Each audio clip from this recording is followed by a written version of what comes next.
A child walked backward up a hospital wall while doctors watched. A boy with no eyes sat on someone's bed holding a box. Nurses witnessed demonic possession in an emergency room. These sound like scenes from The Exorcist or The Conjuring, but they actually happened. What you're about to hear are 4 real paranormal experiences documented by police, hospitals, and witnesses. These stories inspired horror movies and haunted the people who lived them. If you scare easily, this is your warning. Let's begin. I was working the emergency room at a hospital in Gary, Indiana in April 2012 when one of the most disturbing things I've ever witnessed happened right in front of me. A woman named Latoya Ammons brought her 3 children in, and what I saw that day still gives me nightmares. I'm telling this story now because it's been documented in over 800 pages of official police and medical records, and I need people to understand that what happened was real. The Ammons family had moved into a rental house on Carolina Street in Gary back in November 2011. It was a small, single-story home in a quiet neighborhood. Nothing about it looked unusual from the outside. But according to Latoya and her mother, Rosa, strange things started happening almost immediately. It began with flies. Even though it was December and freezing cold outside, massive swarms of large black flies appeared on their screened-in porch. We killed them and killed them and killed them, but they kept coming back, Rosa told police later. No matter what they did, the flies just kept multiplying. It didn't make sense. Flies don't swarm like that in winter. Then they started hearing footsteps. Late at night, both Latoya and Rosa would hear someone walking up the basement stairs. Heavy, deliberate footsteps. They'd hear the basement door creak open and footsteps walk into the kitchen. But when they checked, no one was there. They locked the basement door, but the footsteps continued anyway, like whatever was making them could walk right through locked doors. Rosa woke up one night and saw a shadowy figure of a man pacing in the living room. She could see wet footprints on the floor where the shadow had walked.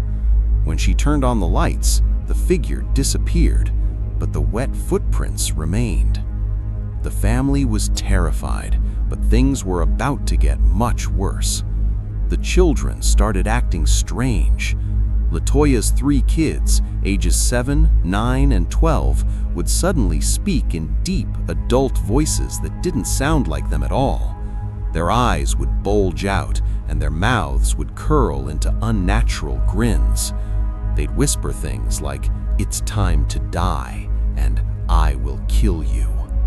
At night, Rosa saw the children levitating above their beds, not floating peacefully, but being lifted and thrown around the room by some invisible force. The kids would wake up with no memory of what happened, but they'd be covered in bruises and scratches. Latoya felt like she was losing her mind. She started feeling lightheaded and warm, like something was trying to take control of her body. "You can tell it's different, something supernatural," she said. The family consulted 2 clairvoyants who came to the house. Both of them, independently, told the family the same thing. There were over 200 demons in that house. 200! The clairvoyants urged them to move immediately, but the family couldn't afford to break their lease. Instead, Latoya tried to fight back. She set up an altar in the basement with white candles and religious statues. She and her mother burned sage and sulfur throughout the house while reading Psalm 91 from the Bible. For 3 days, the house was quiet. And then, everything exploded. The activity came back worse than ever. The children's behavior became violent and uncontrollable. One of the boys would growl in a deep voice and attack his siblings. All 3 children would have these episodes simultaneously, like they were all being controlled by the same force. That's when Latoya decided to take them to the hospital. She brought all 3 children to the emergency room where I was working that day in April 2012. She told the intake staff that her children were possessed by demons. Most of the staff rolled their eyes. We'd heard plenty of strange stories in the ER before. But then we actually examined the children, and that's when things got real. The youngest boy, who was 7 years old, was sitting calmly in the examination room. A Department of Child Services case manager named Valerie Washington was there observing. She later documented everything in her official report.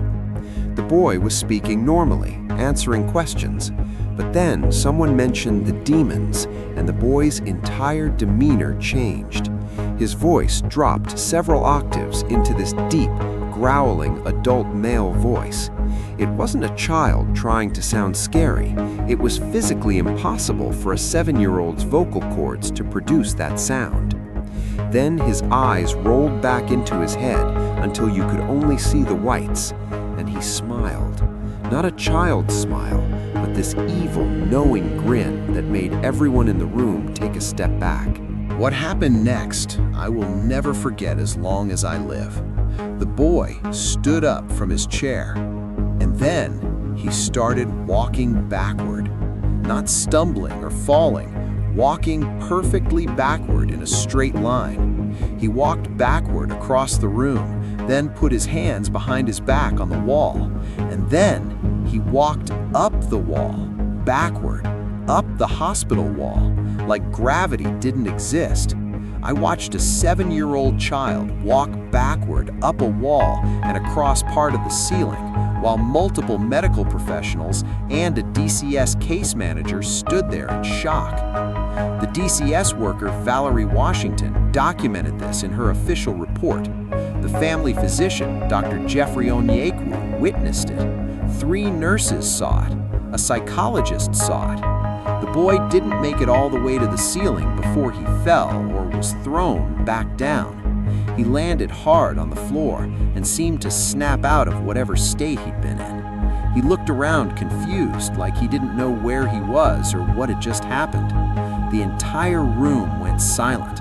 We'd all just witnessed something that shouldn't be possible. Dr. Onyeikwu tried to rationalize it in his notes. He wrote delusions of ghost in home and hallucinations. But I was there. That boy walked up a wall. Multiple people saw it happen. After that incident, the Department of Child Services got involved. They took custody of the children, believing that LaToya was coaching them to behave this way. But then, DCS workers started experiencing things themselves. When they went to inspect the Ammons house, they took photos. One photo clearly shows a shadowy figure in the window, even though no one was supposed to be home. The police captain, Charles Austin, experienced equipment malfunctions. His garage door refused to open even though it had power. Photos he took on his iPhone showed strange silhouettes. His police radio stopped working. Even his personal car started malfunctioning, with the seat moving forward and backward on its own.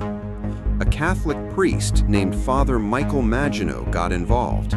He interviewed the family and concluded they were being tormented by demons. He performed 3 exorcisms on LaToya, 2 in English and 1 in Latin. During one of the exorcisms, the Christ figure broke off Father Maginot's crucifix, just snapped off. He kept the broken crucifix as evidence. After the exorcisms, and after LaToya moved the family to a different house in Indianapolis, the demonic activity stopped. The children returned to normal. DCS eventually gave LaToya custody back after 6 months of investigation. The landlord of the Carolina Street house, Charles Reed, claimed he never experienced anything paranormal there and believed it was all a hoax. He said the tenants before and after the Ammons family never complained about anything strange. But that doesn't explain what I saw in that hospital room. That doesn't explain the official DCS reports documenting a child walking up a wall. That doesn't explain the police captain's testimony, or the priest's broken crucifix, or the photograph showing a figure in the window. In 2014, Paranormal investigator Zach Bagans from the show Ghost Adventures bought the house for $35,000. He spent 2 years investigating it and making a documentary called Demon House. He claimed that filming in that house affected his mental and physical health in ways he'd never experienced before.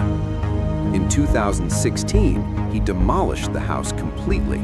He said it was too dangerous to leave standing. But here's the disturbing part. Even though the house is gone, people still report paranormal activity on that empty lot. The tree that stood in front of the house is still there, and people claim it has a demonic presence. Police have to regularly chase away people who go there to perform seances or try to contact the spirits. The story inspired a Netflix movie called The Deliverance that came out in 2024. But the movie is nothing compared to what actually happened. Hollywood had to tone it down because the real story was too unbelievable. I left that hospital job a few years later. I couldn't stop thinking about what I saw. That boy walking up the wall backward, the impossible voice, the way multiple trained professionals all witnessed the same thing and couldn't explain it. Was it demons? Was it mass hysteria? Was it some kind of shared delusion? I don't know, but I know what I saw. And I know I'll never forget the feeling in that room when that child's eyes rolled back and he started climbing a wall like it was the floor. The Ammons family lives quietly now. LaToya doesn't like to talk about what happened. She just wants to move on and give her children a normal life. But for those of us who witnessed it, there's no moving on. You don't forget something like that. You don't unsee a child defying gravity while speaking in a voice that couldn't possibly come from a human throat. Whatever was in that house on Carolina Street, I hope it's gone. I hope Father Maginot's exorcisms worked. I hope LaToya and her children are finally free. But sometimes, late at night when I'm working the ER, I think about that boy walking up the wall, and I wonder if whatever possessed him is really gone, or if it's just waiting for another family to move into the wrong house.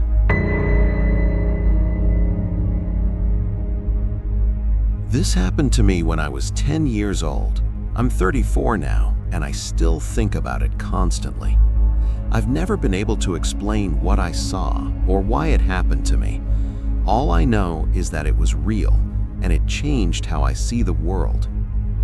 I was sleeping in my bedroom in my parents' house. It was a normal night. I'd gone to bed at my regular time, fell asleep easily, nothing unusual. Then, sometime in the middle of the night, I woke up suddenly. I didn't know why I woke up. I just had this feeling that something was wrong. My bedroom door opened slowly. I could see it from my bed. It wasn't like a door being pushed by wind or settling.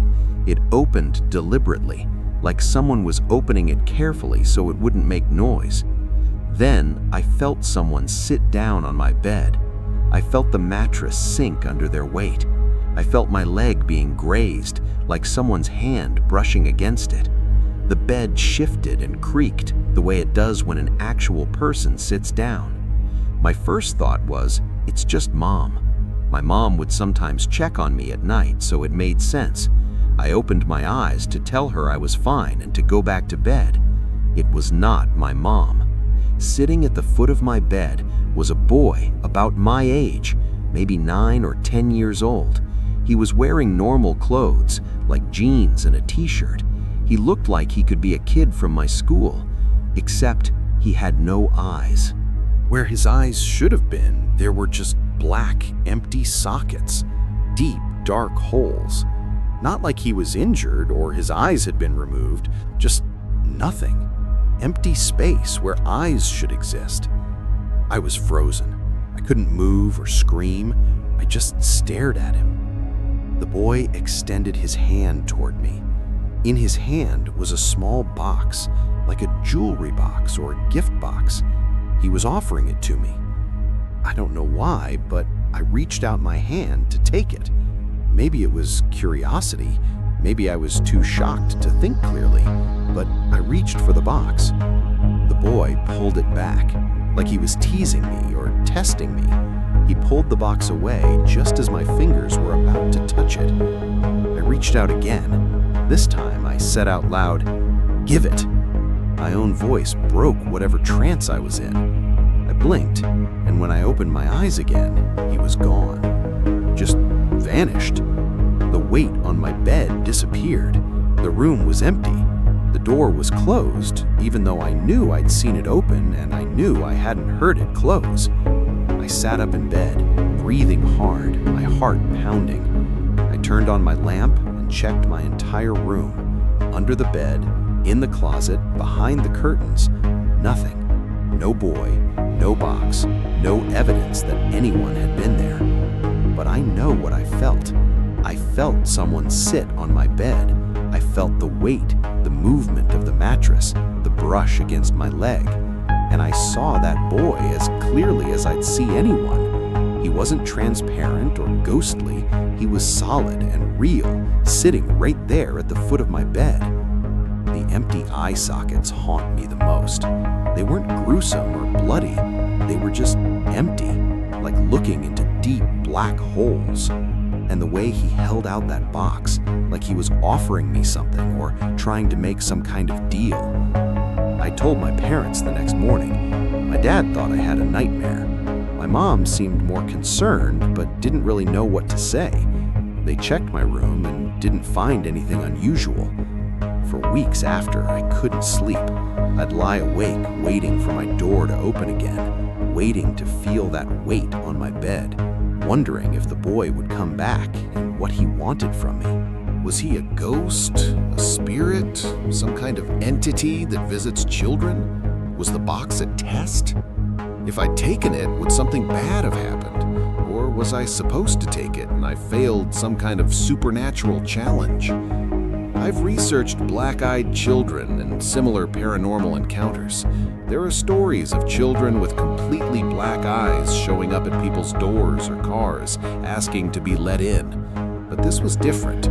This boy had no eyes at all, just empty sockets. 24 years later, I still don't have answers. I still don't know what I saw or why it appeared to me. I've never experienced anything paranormal before or since. It was just that one night, that one encounter with an eyeless boy offering me a box I'll never open. Sometimes I wonder if I should have taken the box. Sometimes I'm terrified that I almost did. And sometimes, late at night, I still check the foot of my bed before I go to sleep, just to make sure no one's sitting there. My name is Julie, and what happened to me on a highway in Oregon in the 1990s still makes me question reality. I was 18 years old, driving from Portland to meet friends. It was during the day, mid-afternoon, on a busy highway. Traffic slowed down suddenly. I could see up ahead that there were emergency vehicles and flashing lights. As I got closer, I realized it was a car accident, a bad one. Multiple vehicles, ambulances and fire trucks everywhere. As I slowly drove past the scene, I saw them loading a body into an ambulance. The body was covered with a sheet. I didn't see the person's face, but I knew immediately that whoever it was had died. You can just tell sometimes. The way the emergency workers were moving, the way the sheet was completely covering the body, that person was gone. I felt this wave of sadness wash over me, like it always does when you witness something tragic. I said a quick prayer for whoever had died and kept driving. Maybe a minute later, I was still processing what I'd seen, still thinking about that person under the sheet. And then I heard a voice next to me. What happened? I jumped so hard I almost swerved. I whipped my head to the right, and there was a woman sitting in my passenger seat. A woman in my passenger seat, in my car, that had been empty 2 seconds ago. She was wearing work clothes, like business casual attire, a blouse and slacks. Her hair was neat. She looked completely normal, like she could be anyone's coworker or neighbor, except she had just appeared out of nowhere in my moving vehicle. I couldn't speak. I was in complete shock. My hands were gripping the steering wheel so hard my knuckles were white. The woman looked around frantically, completely panicked. She looked at me, looked at the inside of my car, looked out the windows. She was breathing hard, her eyes wide with confusion and fear. "How did I get here?" she said, her voice rising. "Who are you? What's happening?" She was demanding answers from me, like I had somehow kidnapped her or pulled her into my car, like this was my fault. I don't know," I stammered. You were just there. You appeared." Even as I said it, I knew how crazy it sounded. People don't just appear in moving cars. That's not how reality works. But as I looked at her more closely, I noticed something. She looked off, not quite solid. Like if I looked at her from the corner of my eye, she was completely there. But if I looked directly at her, she seemed slightly translucent, like she was fading in and out. And then it hit me. The car accident, the body under the sheet, this woman appearing in my car right after I drove past. "The accident," I said quietly. Were you in the accident?" The woman's face went pale. She looked down at herself, at her hands, like she was seeing them for the first time. Then she looked back at me with this expression of absolute terror and confusion. I don't remember," she whispered. We drove in silence for maybe another minute. I didn't know what to do. I couldn't pull over because we were still on the highway. I couldn't call anyone because this was the 90s and I didn't have a cell phone. I just kept driving with a ghost sitting in my passenger seat. And then, just as suddenly as she'd appeared, she was gone. 1 second she was there, staring at her hands with that look of dawning horror on her face. The next second, the passenger seat was empty. She didn't fade away or disappear gradually. She was just gone, like she'd never been there at all. I pulled over at the next exit and sat in a parking lot for an hour, shaking. I kept looking at the passenger seat, half expecting her to reappear, but she didn't. When I finally calmed down enough to continue driving, I called my friends and told them what happened. Most of them thought I was making it up or that I'd been half asleep and dreamed it, but I was wide awake. I was driving on a busy highway in the middle of the day. Later, I checked the news for information about the accident. A woman in her 40s had died when her car was hit by a truck. They didn't release her name immediately due to notifying next of kin, but eventually I saw her photo in the newspaper. It was her, the woman who had been in my car. I'd seen her ghost, not haunting a house or a specific location, but confused and disoriented, appearing in a stranger's car moments after her death. She didn't understand what had happened to her. She didn't know she was dead. She was just suddenly somewhere else with no memory of how she got there. Paranormal experts call this a crisis apparition, when someone's spirit appears to another person at the moment of their death or immediately after. But usually these apparitions appear to family members or friends, people with an emotional connection to the deceased. I didn't know this woman. I'd never met her before. We had no connection except that I drove past her body at the moment her spirit was confused and lost. And somehow, for reasons I'll never understand, she ended up in my car. I think about her often. I hope she found peace. I hope she figured out what happened and was able to move on. I hope she's not still confused and lost, appearing in random people's cars, desperately asking how she got there. That experience changed how I view death. It's not always peaceful. It's not always this gentle transition where you see a light and your deceased loved ones welcome you. Sometimes it's confusing and frightening. Sometimes you don't even realize what's happened to you. I used to work night shifts at an old hospital. My brother was sick at the time, undergoing treatment in a different hospital, so my parents would stay with him while I worked. One night, they needed me to bring them some supplies, so I left my shift briefly to run upstairs to where the supply closets were. The hospital was built in the 1950s and had this old maze-like layout. Some wings had been renovated, but others still had the original architecture. Narrow hallways, flickering lights, that institutional smell of disinfectant barely covering something older and mustier. I took the stairs because the elevators were slow and I wanted to get back to my shift quickly. The stairwell was concrete and echoey, with fluorescent lights that hummed and flickered.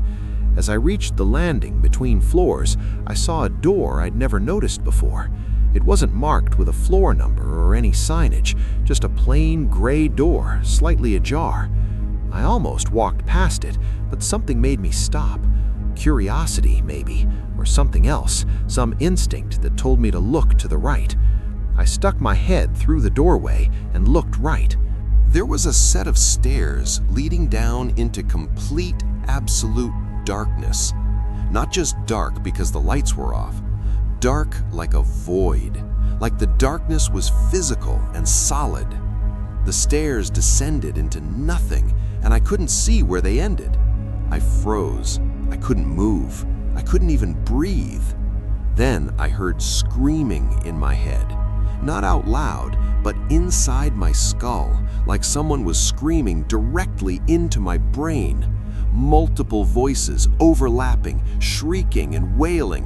The sound was overwhelming, drowning out everything else. My rational mind tried to fight through the terror. I thought, turn on the light. Just flip the light switch and you'll see it's nothing. I reached for the light switch on the wall and flipped it. Nothing happened. I flipped it again and again, over and over, desperately trying to make the lights turn on. But no light came on, and the screaming in my head got louder and louder. I don't remember backing away from the door. I don't remember running back down the stairs.